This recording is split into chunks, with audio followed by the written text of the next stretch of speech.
अस्सलामुअलैकुम वरहमतुल्लाहि वबरकातुह।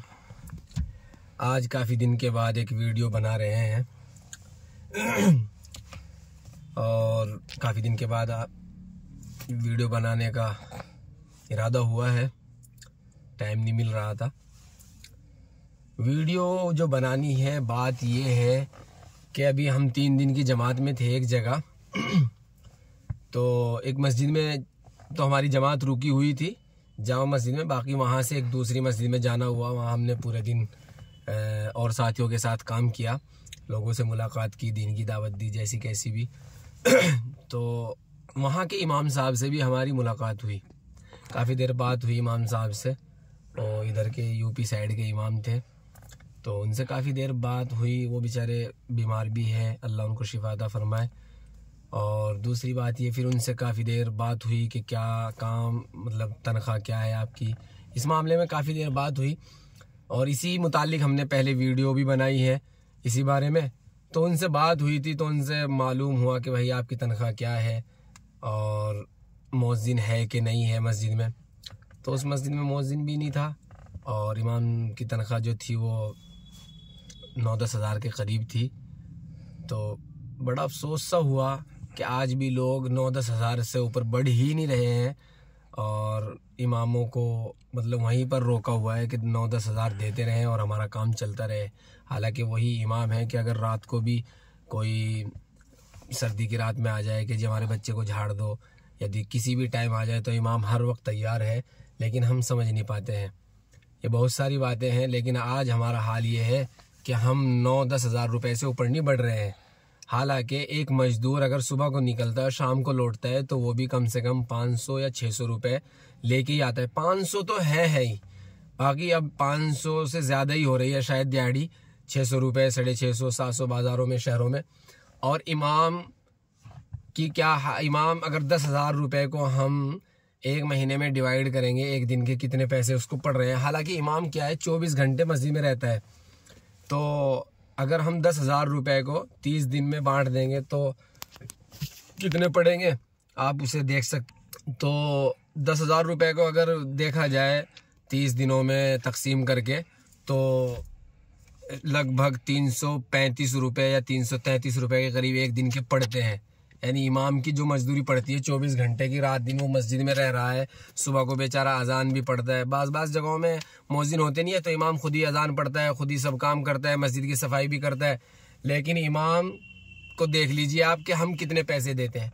अगर एक घर में से रोज़ाना के इमाम साहब को 20 रुपये निकाल लिए जाएँ कि ये इमाम के 20 रुपये हैं रोज़ाना के, तो 10 रुपए के हिसाब से महीने के 300 रुपये हो जाएंगे और 20 रुपए के हिसाब से 600 रुपये हो जाएंगे। तो अगर एक घर महीने में किसी मस्जिद के आसपास, अगर किसी मस्जिद के अतराफ में 30 घर या 40 घर आते हैं तो अगर 600 रुपये घर से लिए जाए 20 रुपए के हिसाब से, दिन के 20 रुपये हिसाब के, ये इमाम के 20 रुपये हैं दिन के, तो एक घर से अगर लिए जाए तो 600 रुपये होते हैं महीने में।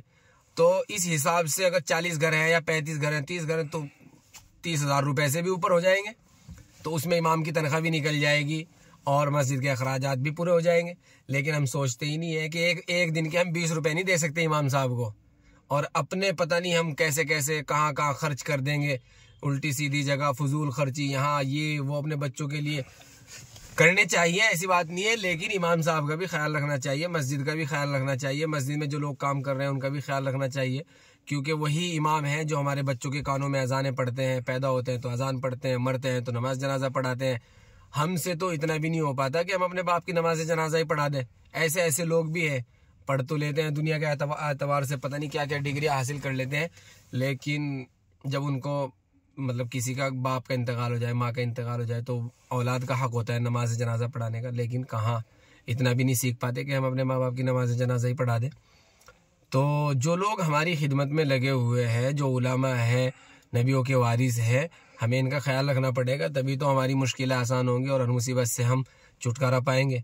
अगर इन्हीं को हम भूल जाएंगे तो फिर हमारे बच्चों के कानों में अजाने कौन पढ़ेगा, हमारे नमाज जनाजा कौन पढ़ाएगा मरने पर। तो इन सब बातों को ख्याल रखना चाहिए। फिर उसके बाद एक मदरसे में भी जाना हुआ तो वहाँ के उस्ताद से भी एक मुलाकात हुई कि भाई आप कब से पढ़ा रहे हैं, बेचारे 9-10 महीने से पढ़ा रहे हैं, तो उनको भी मालूम क्या कि भाई तनख्वाह का क्या सिस्टम है, क्या है कि जी तनख्वाह तो खुद निकालनी पड़ती है। अब एक उस्ताद को तनख्वाह खुद निकाले, रमज़ान में निकाले या कैसे भी निकाले, क्या उसको तनख्वाह के बारे में पता तो नहीं क्या था कि क्या मिल रही है, लेकिन जितनी भी मिल रही है तो वो खुद निकाल रहा है उनको भी। और कब वो तनख्वाह निकालता होगा, कब वो बच्चों को पढ़ाता होगा, क्या करता होगा, पता नहीं क्या सिस्टम है क्या नहीं है। तो अगर हम इन मदरसों का और मस्जिदों का ख्याल रखेंगे तो उस्तादों की तनख्वाह भी मिलती रहेंगी टाइम पर, और इमाम को तनख्वाह भी मिलती रहेगी। माकूल तनख्वाह जो होती है वो मिलनी चाहिए, कम से कम 15,000 रुपये से तो शुरू में मिलने चाहिए, स्टार्टिंग होनी चाहिए 15,000 रुपये से, बाकी हर साल तनख्वाह बढ़नी चाहिए। ये हमारा मकसद है। अगर हम इन्हीं का ख्याल नहीं रखेंगे तो फिर हमारे ऊपर मुसीबतें तो आएंगी आएंगी, क्योंकि हम जब नबियों के जो वारिस हैं उलमा, उन्हीं का ख्याल नहीं रखेंगे तो फिर इनका ख्याल कौन रखेगा, दूसरे लोग थोड़ी रखेंगे, हमें ही रखना पड़ेगा। और इस बात की सख्त ज़रूरत है इस दौर में कि हम अपने इमामों की तनख्वाह देखें, और कितनी है तो उनमें अगर कम है तो उनको बढ़ाएं। और अपने इमामों का वैसे भी ख्याल रखना चाहिए, जुमा पढ़ने आ रहे हैं, कभी कोई 100 रुपये हदिये के दे दिए, 200 दे दिए, जितनी भी अपनी वसअत हो, हिम्मत हो, उतने इमाम साहब को हदिया दे देना चाहिए। गाँव के अंदर ये माहौल नहीं है कि हम कभी इमाम को हदिया दे दे, बाकी शहरों में तो है, लेकिन हमें अपने गाँवों में भी ख्याल रखना चाहिए कि इमाम को कभी कभी हदिया भी देते रहना चाहिए, क्योंकि वो हमारे रहबर हैं, हमें नमाजें पढ़ा रहे हैं। क्योंकि एक इमाम नमाज पढ़ा रहा है, उसके ऊपर सारे मुक्तदियों की उनका नमाजियों का बोझ होता है, सबका। तो ख्याल रखना चाहिए इन चीज़ों का। बस हमारी तो यही दुआ है कि इनको बहुत बढ़ावा देना चाहिए कि भाई अपने इमामों का ख्याल रखें, अपने मदरसे को उस्तादों का, मोहतिम हजरात उस्तादों का ख्याल रखें, और मुक्तदी हजरात अपने इमामों का ख्याल रखें। क्योंकि हमारा 2 मस्जिद में जाना हुआ तो वहाँ भी ऐसी कारगुजारी मिली, मदरसे के उस्ताद से मुलाकात हुई, वहाँ भी यही कारगुजारी मिली। बताओ अब इनके अखराजात कैसे चल रहे होंगे। लोग कहते हैं कि बरकत होती है, भाई बरकत होती है, लेकिन ये थोड़ी कि भाई आप किसी आदमी को 5,000 रुपये पर रख लो और उसके पीछे 2-4 बच्चे भी हों, बीवी भी हो, घर के अखराजात भी हो, और फिर भी कहते रहे कि भाई बरकत होती है। क्या बरकत होगी 5,000 रुपये में, बताइए। घर का दूध है, गैस है, दवाई है, परेशानियाँ भी है हर आदमी के साथ। तो इन सब बातों का हमें ख्याल रखना चाहिए कि हम अपने इमामों का और अपने उस्तादों का, अपने उलमा का ख्याल रखें और उनको ज़्यादा से ज़्यादा आगे बढ़ाएं, और अपनी मस्जिदों में जाकर मालूम करें कि इमाम की तनख्वाह कितनी है, अगर कम है तो उसको बढ़वाएं, कहकर बढ़वाएं कमेटी वालों से, क्योंकि किसी को कुछ नहीं नज़र आता, सब आदमी को अपनी अपनी फिक्र है। तो इसलिए जो हजरात उनके खैर खां हैं वो जाकर पता करें और उनकी तनख्वाह मालूम करें, उनकी तनख्वाह बढ़वाएं, क्योंकि बहुत सारे ऐसे हैं जो बेचारे बहुत पुराने हैं, लेकिन तनख्वाह आज भी वही 10-11 हज़ार रुपये मिल रही है। तो इन सब बातों को देखना चाहिए इस दौर में, इस महंगाई के दौर में भी। बाकी अल्लाह ताला हम सब को सही समझकर अमल करने की तौफीक अता फरमाए, और अपने उलमा की, अपने हाफिज़ों की, अपने क़ारियों की कदर करने की तौफीक अता फरमाए। वमा तौफ़ीक़ी इल्ला बिल्लाह।